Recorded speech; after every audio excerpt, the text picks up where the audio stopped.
1 Chronicles chapter 10.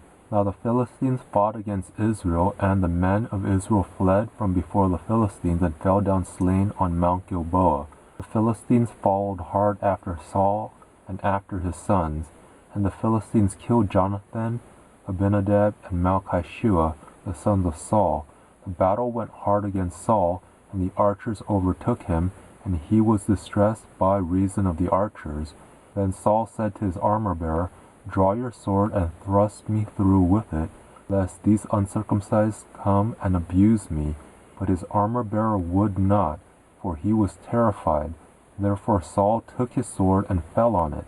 When his armor-bearer saw that Saul was dead, he likewise fell on his sword and died.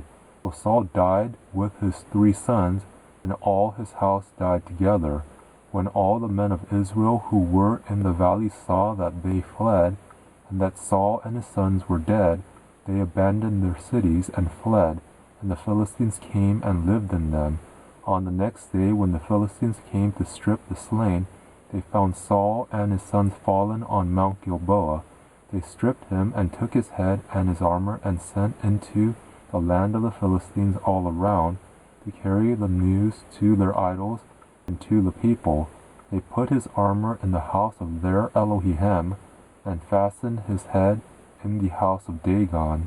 When all Jabesh Gilead heard all that the Philistines had done to Saul, all the valiant men arose and took away the body of Saul and the bodies of his sons, and brought them to Jabesh, and buried their bones under the oak in Jabesh, and fasted 7 days.